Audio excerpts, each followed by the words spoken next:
Welcome back. Well, in 1851, there was the Great Australian Gold Rush.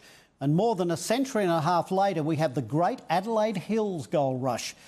There's over $500 million in gold waiting to be dug up.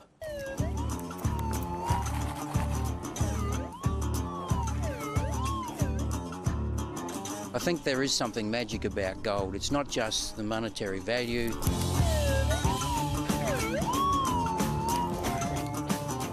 When you find your first bit of gold, you just want to find more.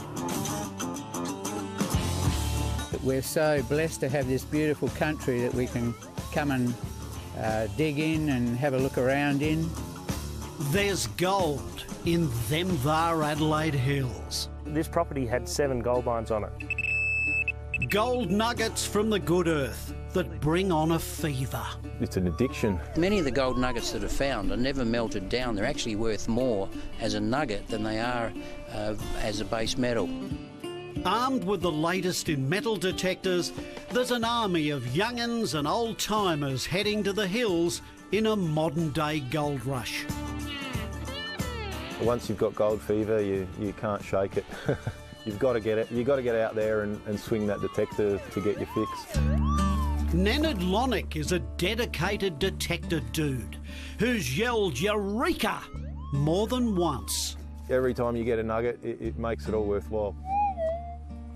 Heart palpitations, sweat, yeah, time stops. So when you pull a nugget out the ground, it's quite special. It's something that everyone else has missed.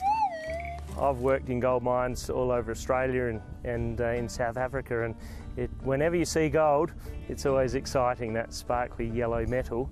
Joe Ranford is thinking big when it comes to the search for the precious metal in the hills. We're here to get the gold out of the ground. And did we mention passionate? A long-time Hills resident, Joe is the general manager of Terramin Exploration that has taken over a farm called Goldwyn near Woodside. When you're talking 150 metres below surface, you need to be fairly sure that there's gold there before we can do anything about it. A century and a half ago, this place was gold central. That is the old smelter area. They used to use a battery to crush down the ore and then extract the gold out of that. Terramin's core samples are housed in the old cow shed, clearly telling the miners there's gold, gold, gold, and plenty of it.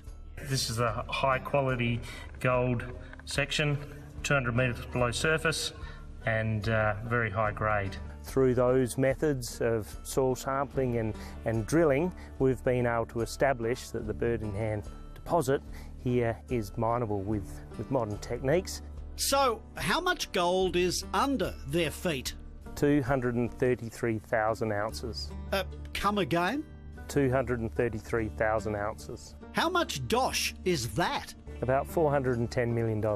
While Joe and his team are still pitching for a licence from the state government to extract almost $500 million in gold, South Australia's own Minelab, the company that makes the world's best metal detectors, is enjoying their own gold rush. Now, our patented technology, and we're the only ones in the world with this, enables the machine to punch through that mineralisation to be able to find the metal. And it turns out that, in particular, gold nuggets are often located where there's mineralised soils.